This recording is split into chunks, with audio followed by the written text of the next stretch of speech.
नमस्कार बच्चों, मेरे YouTube channel ABC smart classes में आपका स्वागत है। आज हम क्लास 11th की मैथ की जो सीरीज कर रहे थे उसका चैप्टर फर्स्ट सेट्स जिसकी एक्सरसाइज 1.3 का आज हम इंट्रोडक्शन या बेसिक करेंगे। 1.3 में जितने भी आपके जो क्वेश्चन है उसका सभी कंसेप्ट हम इस वीडियो में बहुत क्लियर तरीके से समझाएंगे। ठीक है, तो वीडियो शुरू करने से पहले अगर आप मेरे चैनल पर पहली बार आए हैं तो चैनल को सब्सक्राइब करना ना भूलें, बेल आइकन भी दबा दें ताकि जब भी हम वीडियो आपको अपलोड करें उसका नोटिफिकेशन आपको सबसे पहले मिल जाए। ठीक है, अब क्लास शुरू करते हैं। वो है सबसेट, जो बहुत इंपॉर्टेंट है। ठीक है, पहले हम इसकी डेफिनेशन पढ़ लेंगे जो हमें बुक में दे रखी है और फिर इसको विद एग्जांपल समझने की कोशिश करेंगे। ठीक है बेटा, पहला उसमें डेफिनेशन लिखी हुई है, set A is a set to be subset of B। A को हम B का सबसेट तब कहेंगे if the every elements of A is also an elements of B। यानी कि A में जितने भी एलिमेंट्स होते हैं वो सारे अगर B में पाए जाएं तो वो उसका सबसेट होता है।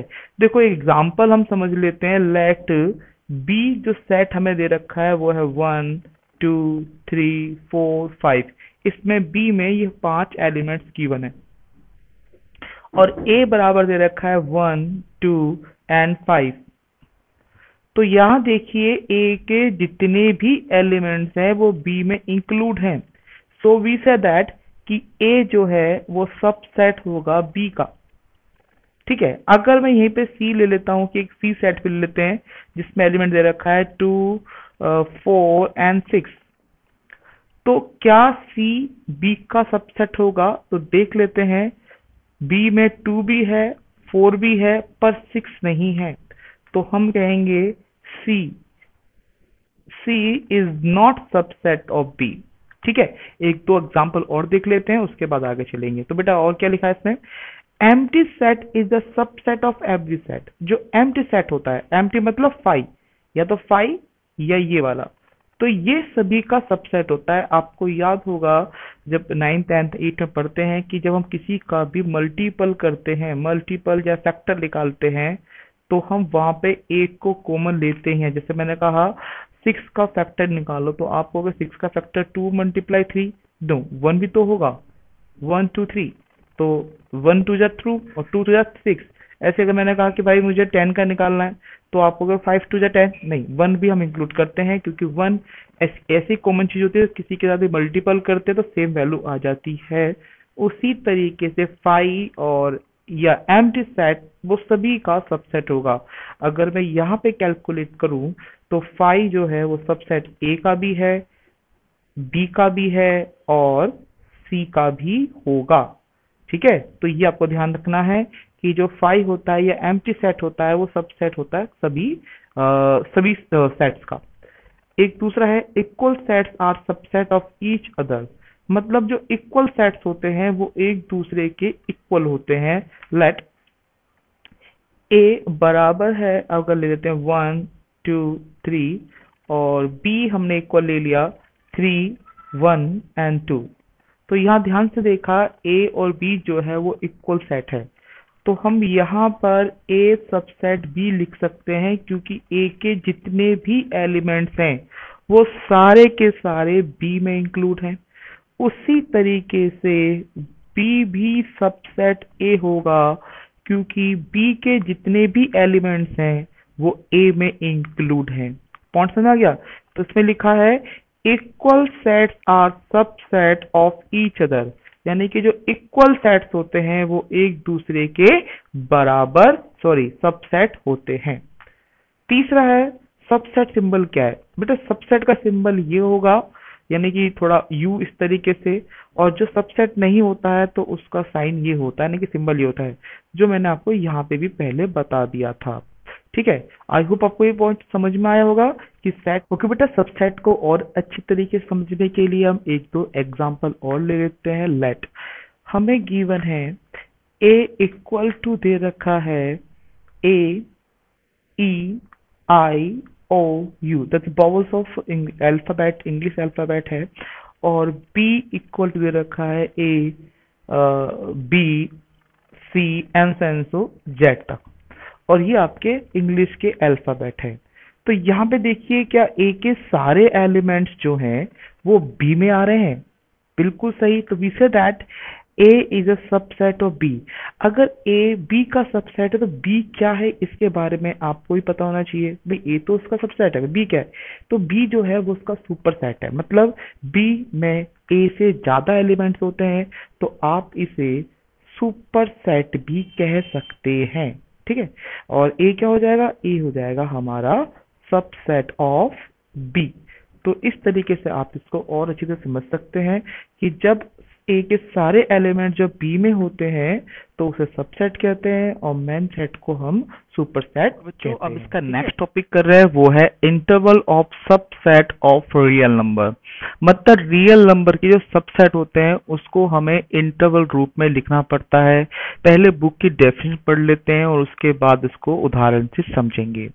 The set of number between any two real number, दो रियल नंबर के बीच में अगर आपको सबसेट बनाने के लिए बोला गया है या सेट बनाने के लिए बोला गया है तो उसको बेटा हम इंटरवल बोलते हैं।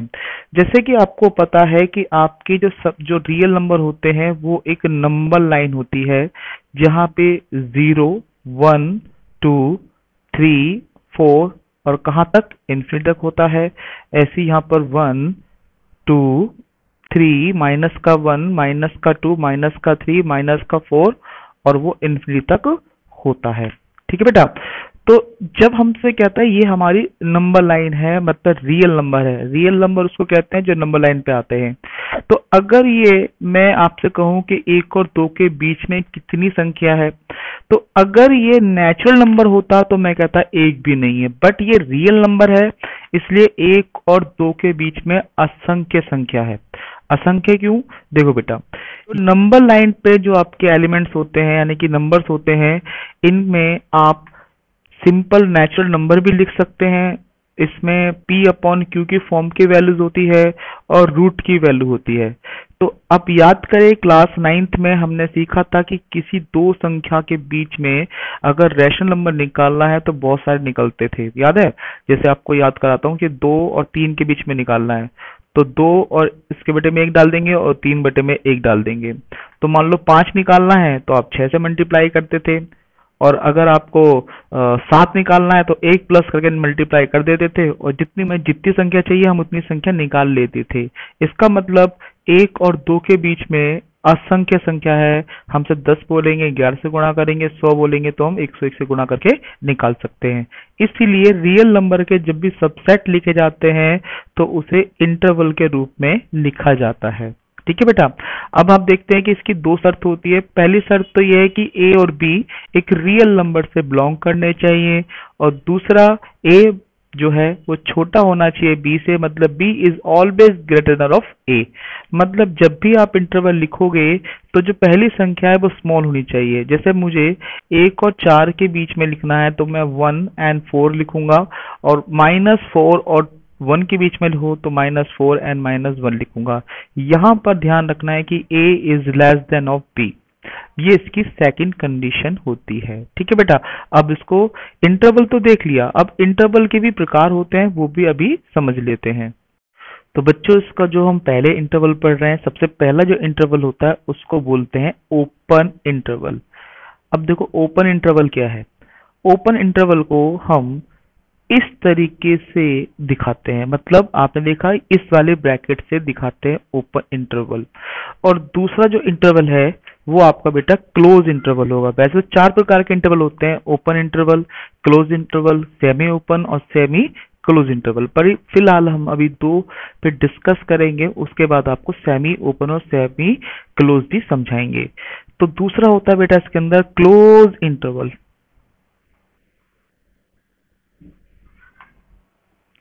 और इसको बेटा हम इस प्रकार से समझाते हैं, मतलब इसको इस तरीके सिंबल से दिखाएंगे, ये आपका क्लोज इंटरवल है। कभी कभी बच्चे क्या होता है कि इनको समझ नहीं पाते कि ओपन ये है या क्लोज ये है। तो पहले हम लैटिन भाषा का देख लेते हैं। लैटिन भाषा में क्लोज ब्रैकेट ऐसे बनाते थे और ओपन ब्रैकेट ऐसे बनाया जाता था। ठीक है। तो ये क्लोज था ये ओपन था, तो इसको हमने चेंज करके इसको इस प्रकार से बना दिया, यानी कि ये जो है वो आपका ओपन ब्रैकेट है। ठीक है, दूसरा तरीका आप ये समझ सकते हो कि ये देखो आपका ओपन बना हुआ है, इसको मिला दो तो क्या बन गया, ओ बन गया। तो अगर मैं इन दोनों को मिला देता हूं तो ये इस तरीके से मिलने के बाद ऐसा बन जाएगा।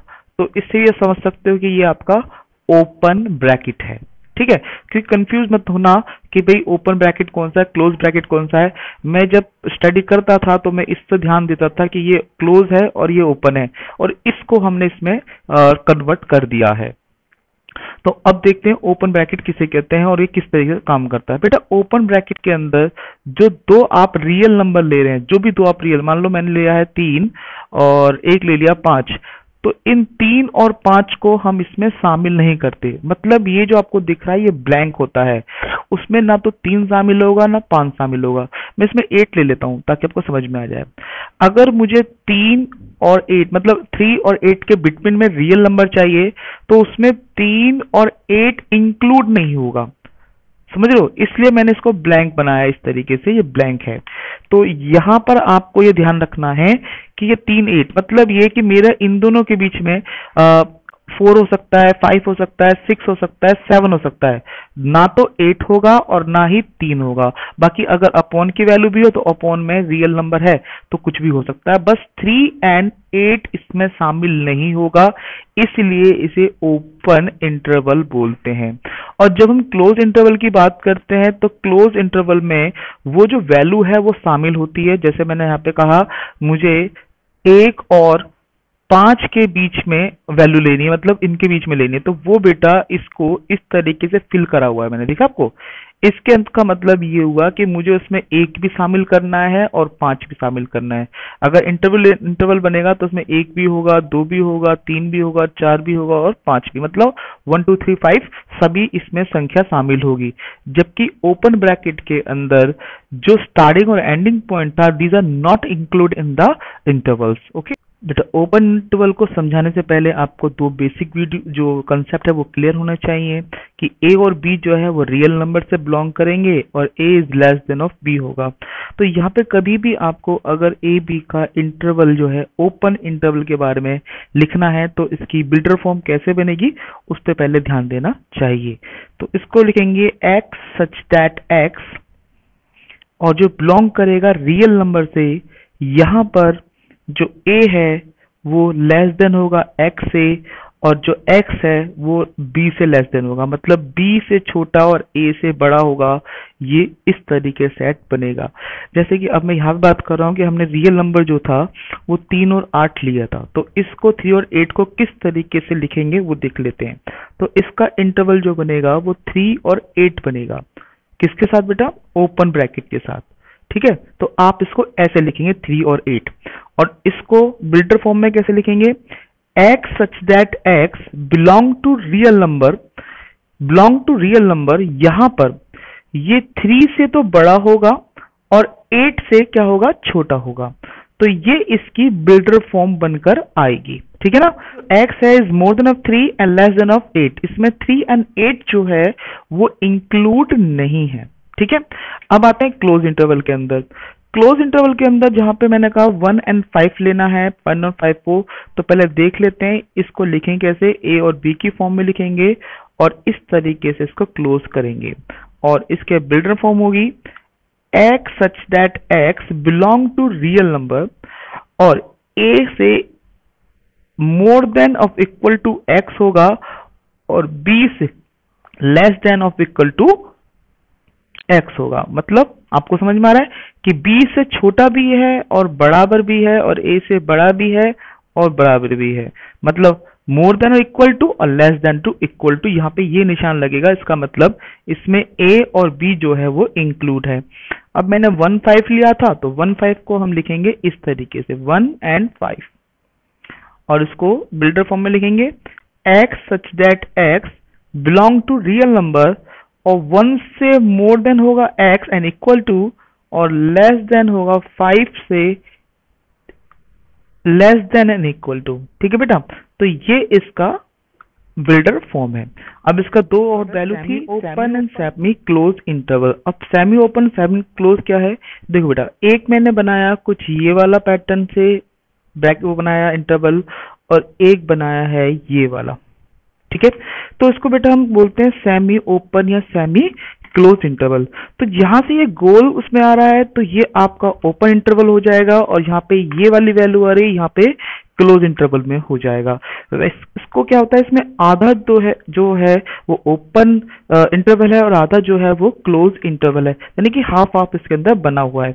अब इसको समझ लेते हैं। जैसे कि मेरे पास यहाँ पे लिखा है ए और बी, तो मैंने यहाँ पे पहले सेमी ओपन ले लिया था, तो ये वाला जो ब्रैकेट है वो ओपन ब्रैकेट है और ये वाला जो है वो क्लोज ब्रैकेट है। तो यहाँ पर जो ए है वो इंक्लूड नहीं होगा और जो बी है वो इंक्लूड होगा। देख लेते हैं किस तरीके से। यहाँ पे ए ले लिया और यहाँ पे बी ले लिया, ये जीरो चल ही रहा है आपके लिए। तो ए को हम इंक्लूड नहीं करेंगे, यहाँ हम फिल नहीं करेंगे, परंतु बी को फिल कर देंगे, जैसे कि मैंने यहाँ पे आपको लेके दिखाया था। तो इसको फॉर्म को हम कैसे लिखेंगे, तो यहाँ आ जाएगा x such that x belong to real number, और a से मोर देन होगा x, पर b से लेस देन टू इक्वल होगा, लेस देन टू इक्वल। जैसे मैंने एक संख्या ले ली, मान के चलो आप गेटिंग जो नंबर लेते हैं -3 to 2 ले लिया, तो हम इसको किस तरीके से लिखेंगे -3 और 2 को, तो ये हो जाएगा -3 और ये हो जाएगा 2। तो इसकी रोस्टर फॉर्म हो जाती है x such that x belong to real number, -3 से मोर देन होगा x, but less than to equal होगा 2 के, ठीक है। तो ये आपका सेमी इंटरवल है। जहां पे आपको ओपन ब्रैकेट होगा वहां पे आप सिर्फ लेस देन लिखेंगे, और जहां पे क्लोज इंटरवल होगा, मैं यहाँ पे क्लोज इंटरवल भूल गया, जो क्लोज इंटरवल होगा वहां पे इक्वल का निशान भी लगेगा, ठीक है। ये वाला ब्रैकेट भी देख लेते हैं। इस ब्रैकेट में दे रखा है, मान के चलो मुझे ए और बी बोल दिया, यहाँ पे क्लोज ब्रैकेट है और यहाँ ओपन ब्रैकेट है। तो उसको कैसे लिखेंगे बच्चे, इसको हम रोस्टर फॉर्म में लिखेंगे x such that x belong to real number, a से मोर देन टू इक्वल होगा x, बट लेस देन होगा b से, ठीक है। और इसको नंबर लाइन पे किस तरीके से डिनोट करेंगे, a और b, a को के जो नोट है उसको तो फिल कर देंगे बेटा, और b के लिए हम ब्लैंक छोड़ देंगे, मतलब b इंक्लूड नहीं है पर a इसमें इंक्लूड होगा। तो इसी वैल्यू को ले लेते हैं -3 और 2, तो यहां पे तो आपका क्लोज ब्रैकेट लगेगा और यहां लगेगा ओपन ब्रैकेट। तो उसको लिख लेते हैं, तो ये हो जाएगा बेटा आपके लिए x such that x belong to real number, यहां पर -3 के मोर देन इक्वल होगा x और लेस देन होगा ओनली फॉर 2। तो ये आपको वैल्यू समझ में आ गई होगी। That is a semi open and semi close interval. जहां पर भी आपको जो आपको सर्कुलर ब्रैकेट मिलेगा तो वो उसमें इंक्लूड नहीं होगा, और यहाँ पे ये आपको रेक्टेंगल ब्रैकेट मिलेगा वो उसमें इंक्लूड होगा। आई होप आपको ये पॉइंट समझ में है। वो है subset of the real numbers, मतलब रियल नंबर का सेट किस तरीके से डिनोट करा जाता है। तो आपको सबसे पहले इसमें सभी जो वैल्यूज हैं उनके बारे पता होना चाहिए, जैसे कि n क्या है, नेचुरल नंबर है, और इसको डोनेट करते हैं 1 2 3 4 एंड सो पॉजिटिव इनफिनिट तक। उसके बाद जेड इंटीजर होते हैं जिसके अंदर 0 1 2 3 4 कहां तक बेटा पॉजिटिव इन्फिनिटी तक आता है, और यहाँ पे -1 -2 -3 कहां तक भाई -इन्फिनिटी तक आता है। उसके बाद आता है आपके पास बेटा क्यू मतलब रैशनल नंबर, और रैशनल नंबर आपके कोई भी हो सकते हैं, वो भी इसी लाइन में आते हैं, जैसे कि 0 1 2 3 प्लस इन्फिनिटी तक, ऐसे -1 -2 -3 और कहां तक -इन्फिनिटी तक। तो आप कहोगे इन दोनों में सेम है, नहीं, ये रैशनल नंबर है, तो रैशनल नंबर के इसके बीच में अपॉन की भी संख्या आएगी जहां पर q is not equal to 0 होगा। तो 1 और 2 के अंदर भी बहुत सारी रैशनल नंबर होते हैं, 3 और 4 के बीच में बहुत सारे रैशनल नंबर होते हैं। तो इन दोनों में सिर्फ ये फर्क है कि यहाँ पे सिर्फ नंबर्स आएंगे और यहाँ पे रैशनल नंबर भी इंक्लूड होगा। जैसे यहाँ पे 1 और 2 के बीच में 1.5 होता है, तो मैं इसे 3/2 लिखूंगा, 1.5 है ना, यहाँ पे 1/2 भी हो सकता है, 1/4 भी हो सकता है, तो यहाँ पे आपके बहुत सारे जो है वो रेशनल नंबर होते हैं। उसके बाद आता है आर।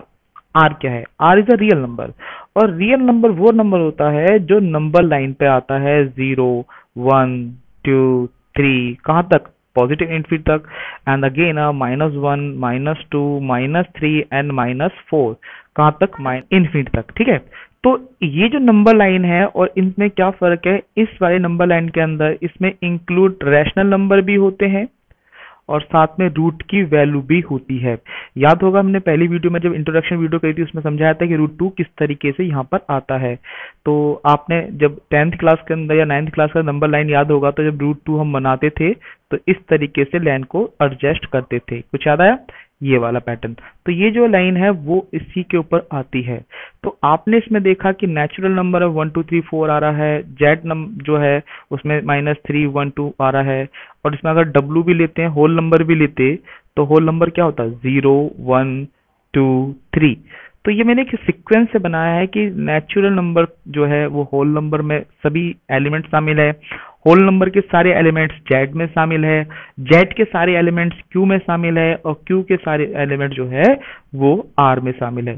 तो हम कह सकते हैं कि जो एन है वो सबसेट है किसका? होल नंबर का। और होल नंबर जो है वो सबसेट है किसका बेटा? इंटीजर का। इंटीजर जो है वो सबसेट है आपका रैशनल नंबर का, और सबसेट जो है वो आपका रियल नंबर का सबसेट है। मतलब यहाँ पे रियल नंबर सबसे बड़ा है, रियल नंबर में इन सबके सबसेट शामिल होते हैं। तो आप इनसे कंक्लूज ये भी निकाल सकते हैं कि नेचुरल नंबर जो है वो रियल नंबर का सबसेट है, या होल नंबर जो है वो रियल नंबर का सबसेट है, या जेड जो है वो भी रियल नंबर का सबसेट है। या आप इस तरीके से निकाल सकते हो, बट ये उल्टी तरफ नहीं चल सकता। मतलब आप ये नहीं कह सकते कि रियल नंबर जो है वो आपके जो रैशनल नंबर है उसका सबसेट होगा। इट्स नॉट पॉसिबल, क्योंकि जो आपका रैशनल नंबर है उसके अंदर रूट की संख्या नहीं आती है, जबकि आर में रूट की संख्या भी आती है।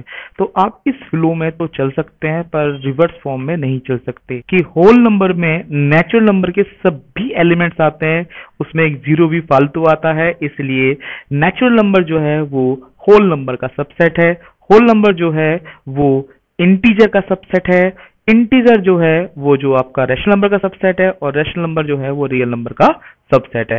रिवर्स नहीं जा सकते, आप इसी फॉर्म में जा सकते हो। ठीक है, आई होप आपको समझ में आया होगा। Next topic is the power set. अब पावर सेट क्या होता है? हमारे पास कोई सेट दे रखा है, उसके हम छोटे छोटे सबसेट बना लेते हैं, तो उनके सबसेट के सबके समूह को अगर हम मिला दिया जाए तो उसे पावर सेट कहते हैं। पहले से किताबी डेफिनेशन पढ़ लेते हैं। The collection of all subset of A the set ए, मतलब ए सेट के सभी छोटे छोटे जो सबसेट है उनको कलेक्शन कर लिया जाए तो उसको हम ए का पावर सेट कहते हैं, और इसको डिनोट करते हैं पी ए से। मतलब पी ए बराबर जो है उसके सबसेट आ जाएंगे, जितने भी उसके सबसेट होते हैं। बट मैं आपको बता दूं कितने सबसेट होंगे किसी वैल्यू के, वो डिपेंड करता है 2 की पावर m से। अब m क्या है? m बराबर होता है नंबर ऑफ एलिमेंट्स। अब देखो नंबर ऑफ एलिमेंट्स क्या है। मान के चलो मेरे पास एक सेट दे रखा है जिसके अंदर 1 और 2 दो ही एलिमेंट्स हैं, तो यहाँ पर m बराबर 2 आ जाएगा, और मेरे कितने सबसेट बन सकते हैं मैं वहां पे चेक करूंगा। पी ए बराबर होगा 2 की पावर 2, क्योंकि यहाँ पे ध्यान रखना 2 की पावर m है, तो 2 की पावर 2 का मतलब मेरे कुल मिला के 4 सबसेट बनेंगे। उसी तरीके से ए को ले लेते हैं। मैंने बी सेट बराबर ले लिया है ए बी एंड सी। तो यहाँ पे मेरे एलिमेंट्स कितने हैं? 1 2 3, 3 एलिमेंट्स है, तो m बराबर 3 हो जाएगा। तो पावर सेट बराबर कितने होंगे? 2 की पावर 3 दैट इज द 8, मतलब उसके अंदर 8 एलिमेंट्स होते हैं। ठीक है, तो एक बार सबसेट डिक्लेयर कर लेते हैं। सबसेट क्या है? देखो पहला पहलू हमने ली a बराबर दे रखा है 1 और 2। ठीक है, तो उसके कितने सबसेट होंगे? तो पहला जो सबसेट होगा वो तो 5 होगा, जो कि हमें बताया था कि 5 सभी सेट का सबसेट होता है। फिर बेटा इसके अंदर एक आ जाएगा, यानी कि एक एक एलिमेंट्स लेंगे, और दूसरा 2 होगा इसके अंदर, और एक बनेगा 1 and 2। ठीक है, तो देखिए इसमें कितने सबसेट है, 4, 1 2 3 4। तो वही हमने बताया था कि यहाँ पे इसके 4 सब्जेक्ट जो है सबसेट बनेंगे। अब इसे लिखेंगे किस तरीके से, यहाँ लिखेंगे पी ए बराबर है, एक कर्ली ब्रैकेट थोड़ा बड़ा बनाएंगे, उसमें पहला 5 आएगा, फिर 1 आएगा, फिर बेटा आपके लिए सेकंड आएगा, और फिर आपके लिए 1 and 2 आएगा सबसेट के साथ, और फिर बड़े सबसेट के साथ जैसे यहाँ लगाया था वैसे यहाँ लगा क्लोज कर देंगे। तो ये इसका पावर सेट कहलाएगा। सबसेट का जो कलेक्शन है उसको एक साथ लिखना पावर सेट कहलाता है। ठीक है, अब इसका देखो 3 वाली वैल्यू कर लेते हैं। अगर हमें b बराबर दे रखा है a b and c, ठीक है, सबसेट क्या बनेगा, पहला तो आपको पता है 5 बनेगा, उसके बाद a, फिर b, फिर c, और फिर बनेगा ए बी, दो की वैल्यू बन जाएगी, बी सी और सी ए। आप ए सी लिख सकते हो, सी लिख सकते हो, क्योंकि जो सेट्स है उसमें उनका ऑर्डर डिक्लेयर नहीं होता। और एक बनेगा आपके पास ए बी और सी। तो काउंट कर लेते कितना हो गया, 1 2 3 4 5 6 7 8। तो वही बोल रहा था, इसमें आपके 8 जो है सबसेट बनेंगे। तो इसे लिखेंगे कैसे, पी बी बराबर है बड़ा curly bracket 5 A B C A B B C C A और बेटा ए बी और सी, और बड़ी कर्ली ब्रैकेट से क्या कर देंगे, क्लोज कर देंगे। तो ये था बेटा आपका पावर सेट। आई होप आपको समझ में आया होगा। अब नेक्स्ट टॉपिक करेंगे। अब इसका लास्ट टॉपिक जो है वो है यूनिवर्सल सेट। ये अपने नाम से ही पता चल जाता है कि यूनिवर्सल। यूनिवर्सल का मतलब ये होता है कि जहाँ पे सभी चीज शामिल हो। जैसे को पता नहीं, यूनिवर्सल बात करें तो वहाँ पे सभी जो ग्रह हैं यानी कि आपके जो प्लैनेट्स वगैरह वो सारे शामिल होते हैं। तो ये तो सेट्स की बात हो रही है, और सेट्स के अंदर यूनिवर्सल सेट का मतलब होता है जितने आपको छोटे छोटे सेट दे रखे हैं उसके सारे एलिमेंट्स जो हैं वो एक सेट में आते हैं, तो उसको हम यूनिवर्सल सेट कहते हैं। पहले बुक्स की लैंग्वेज समझ लेते हैं, उसके बाद इसका एग्जाम्पल लेंगे। A universal set is the set of all elements under the consideration. All the sets are subset of the universal set. तो यहाँ बोला गया है कि जो आपके छोटे छोटे सेट्स हैं उसके सभी एलिमेंट्स जो हैं वो एक में आते हों, और वो सारे के सारे उस यूनिवर्सल सेट के सबसेट हों। जैसे एग्जांपल ले लेते हैं, मैंने यहाँ पे लिया A बराबर ले लिया है, A इक्वल ले लिया है 1 2 3, और B इक्वल ले लिया बेटा मैंने उसके अंदर 2 4 6, एंड C इक्वल ले लिया मैंने इसके अंदर 1 3 एंड 5। तो ये मेरे 3 सेट लिए हैं। तो यहाँ पर एक ऐसा सेट लेना है जिसमें सभी के एलिमेंट शामिल हो और फालतू भी हो तो चल जाएगा। जैसे 1 2 3 4 5 6 7 8 9। तो ये जो मैंने सेट लिया है, ये जो सेट है इसमें A के भी, B के भी और C के भी सभी एलिमेंट शामिल है। तो इसको हम यूनिवर्सल सेट बोलेंगे।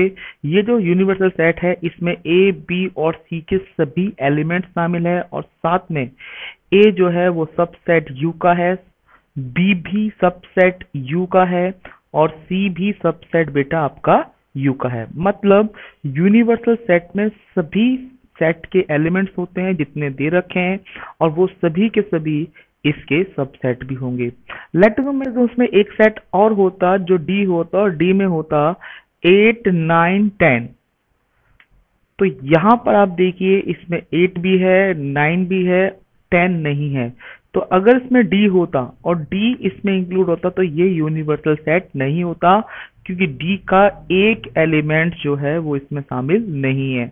बट यहाँ पे D नहीं था, सिर्फ C था, इसलिए हम इसको यूनिवर्सल सेट कह सकते हैं। आई होप आपको यूनिवर्सल सेट समझ में आया होगा। आपको वीडियो कैसी लगी है इसके बारे में हमें कमेंट कर सकते हैं। अगर आपको अच्छी लगी है तो प्लीज लाइक करें, अपने दोस्तों के साथ शेयर करें, और हाँ, अगर आप पहली बार हमारे जो चैनल पे आए हैं तो इस चैनल को सब्सक्राइब करना ना भूलें, बेल आइकन भी दबा दें ताकि जब भी हम वीडियो अपलोड करें आपको उसका नोटिफिकेशन सबसे पहले मिल जाए। और बेटा 1.3 करने से पहले इसे जरूर देख लेना, ठीक है। अब 1.3 करेंगे नेक्स्ट वीडियो में। जब तक के लिए गुड बाय, जय हिंद।